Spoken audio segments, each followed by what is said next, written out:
आजच्या कार्यक्रमाचे अध्यक्ष महात्मा फुले विद्यानिकेतन संस्थेच्या अध्यक्ष आदरणीय स्मिताताई वाघ मॅडम,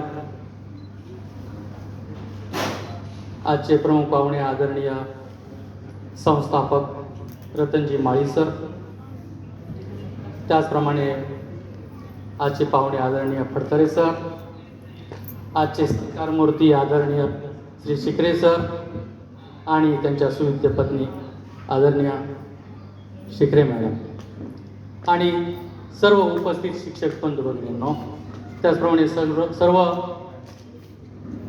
शिकरे सरांचे आप्तेष्ट, आजचा जो कार्यक्रम आहे हा अतिशय भावना प्रधान असा कार्यक्रम आहे.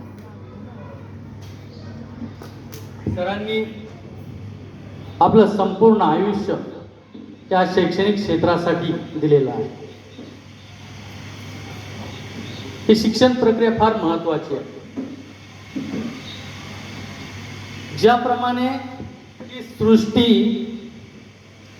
ही पंचमहाभूतांनी बनलेली आहे, त्याचप्रमाणे ही शिक्षण प्रक्रिया जी आहे ती पंचसूत्रावर आधारित आहे. त्यामध्ये पालक, विद्यार्थी, अध्यापक, त्याचप्रमाणे संस्था चालक आणि शासनाचे अधिकारी,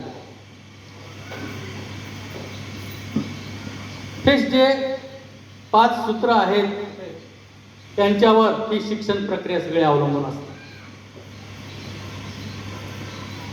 आणि मुख्याध्यापक हे जे पद आहे ना, आता याच्यामध्ये पालकांच्या तक्रारी, विद्यार्थ्यांच्या समस्या, शिक्षकांचा त्रागा, संस्था चालकांचे अपेक्षा, त्याचप्रमाणे नियम, अटी, अधिकाऱ्यांचा ससेमिरा, या सगळ्यामध्ये मुख्याध्यापकाचा सँडविच होत असतो. सर्व बाजूनी त्याला विचार करायचा असतो. सगळ्या गोष्टींचा त्यांना विचार करायचा असतो.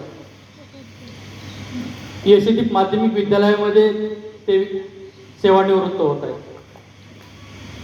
तसा ग्रामीण भाग आणि आपण पाहतो की मराठी माध्यमामध्ये फार प्रॉब्लेम निर्माण झालेले आहेत मराठी माध्यमाच्या शाळांमध्ये. परंतु आमची संस्था आणि आमचे शिक्षक हे त्या बाबतीत एवढे सुखी आहेत की एकही शिक्षक आतापर्यंत अतिरिक्त झालेला नाही. सर्वत्र संख्या चांगली आहे, प्रत्येक शाळेमध्ये संख्या चांगली आहे. मी एका शाळेमध्ये गेलो होतो, तिथं ते मला म्हणाले, सर तुमच्या शाळेमध्ये, म्हणजे यशदीप माध्यमिक विद्यालयात चालले सर, मुख्याध्यापक त्या शाळेचे होते म्हणजे आहेत 31 तारखेपर्यंत. तर जेव्हा तुमचं ऍडमिशन क्लोज होतं तेव्हा आमच्या शाळेमध्ये ऍडमिशनला सुरुवात होती. मला एवढा अभिमान वाटला की खरंच आपल्या शाळेचं एवढं नावलौकिक त्या परिसरामध्ये आहे. हा नावलौकिक हाकण्यासाठी त्याच्यावर पूर्ण शाळा अवलंबून असते, त्याच्या दिशेप्रमाणे आणि त्याच्या कर्तृत्वाप्रमाणे शाळा उन्नत होत असते.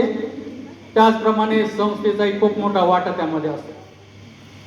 संस्थेचं फार बारकाईने लक्ष असतं आणि विविध जे कार्यक्रम आपण शाळेमध्ये जे संस्कार विद्यार्थी होतात ना, त्या संस्काराचा परिणाम समाजावर होत असतो, परिसरावर होत असतो आणि त्याचा परिणाम झाल्यामुळे ही विद्यार्थी संख्या सुद्धा वाढत असते.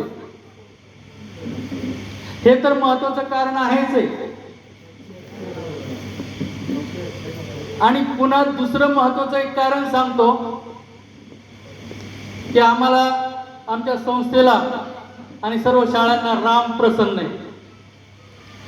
ससानी नगरला राम टेकडी आहे आणि वारजे माळूला रामनगर आहे. आणि राम प्रसन्न असल्यामुळं आम्हाला विद्यार्थ्यांची कमतरता नाही. त्यामुळे कोणत्याही शिक्षकाला अतिरिक्त होऊन हे राम मानण्याची पाळी आलेली नाही. आणि त्यामुळं कोणीही नमक हराम होऊ नये अशी आमच्या संस्थेचे जे राम आहेत आदरणीय रतन माळी सर, ही त्यांची इच्छा आहे. आदरणीय शिकरे सरांचं कार्य खूप चांगलं झालेलं आहे. जवळजवळ 1996 पासून मी आणि ते बरोबर आहोत.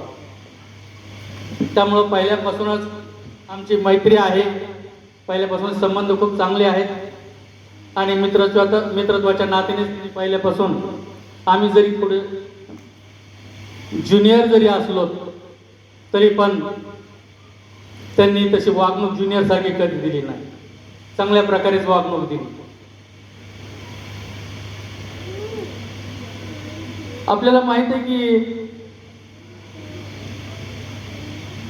शिकरे सर हे अगोदर ससाणी नगरला होते. अनेक विद्यार्थी आलेले आहेत, अनेक त्यांचे गावाकडचे मित्र आलेले आहेत. एक विद्यार्थी सूर्यवंशी हे जरा भावी नगरसेवक आहेत, ते आमचे विद्यार्थी आहेत. दिवटे आहेत, बरेच जण विद्यार्थी सुद्धा इथं आलेले आहेत. म्हणजे विद्यार्थी सुद्धा कार्यक्रमाला आले, हे खूप मोठं यश म्हणावं लागेल. त्यांनी संपर्क सरांनी ठेवला, विद्यार्थ्यांनाही बोलवलं, ही एक चांगली बाब आपल्याला मानता येईल. मी एक महत्वाची गोष्ट सांगतो. आता शिक्षण क्षेत्रामध्ये मुख्याध्यापक पद म्हणजे तसं शिक्षक नाराज असतात मुख्याध्यापकांवर, शिक्षकांवर, ते सरांवर यशोदीपचे सुद्धा शिक्षक नाराज होते. कारण कसं आहे, शेवटी प्रशासन चालवायचं असतं, शेवटी सगळ्यांना हँडल करायचं असतं. काम आता सांगितल्याशिवाय पर्याय नसतो आणि त्यामुळे नाराजी तर असतेच. परंतु विशेष तुम्हाला हे सांगतो की सर काय करायचे, आम्हाला हजेरे घेऊन बोलवायचे आणि त्या हजेरे चेक करून दैनंदिनी बरोबर लिहिली की नाही ते पाहायचे. आम्हाला वाटायचं काय आता आम्ही चुकणार आहेत का, तरी रोज सर पाहतात.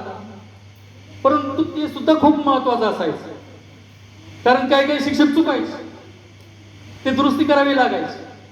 आणि विशेष म्हणजे आता शासनाने सुद्धा काढलं की 3 दिवसातून हजेरी घ्या.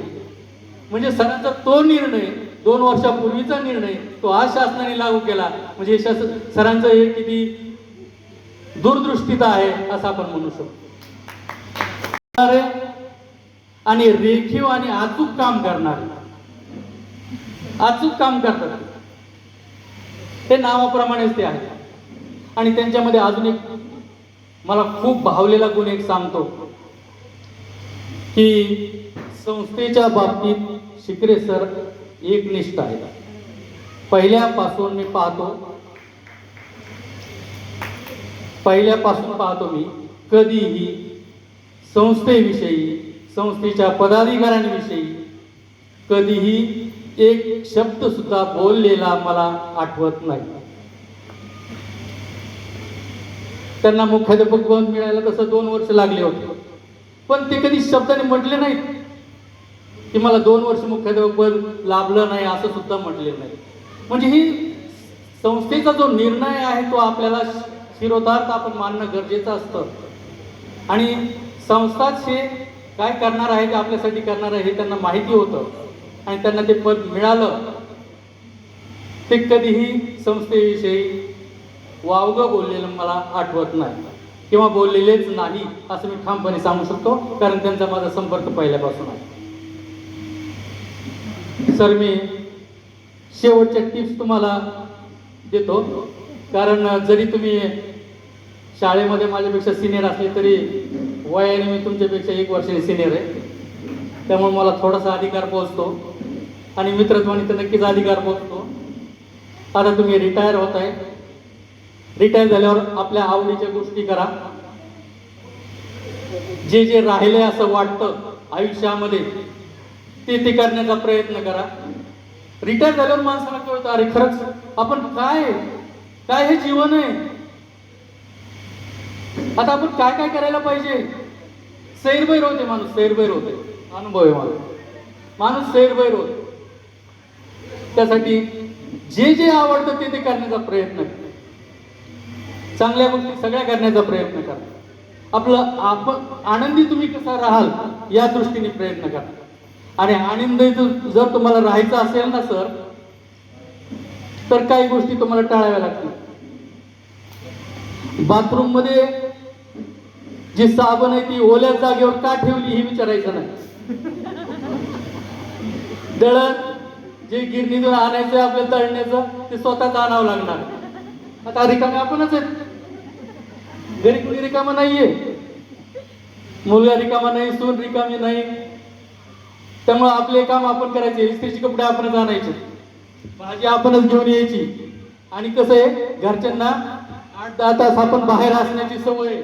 आता 24 तास आपण तिथं म्हटल्यावर डोकं खायचं नाही घरी. या सगळ्या गोष्टींचा आता सरांनी विचार करणं गरजेचं आहे.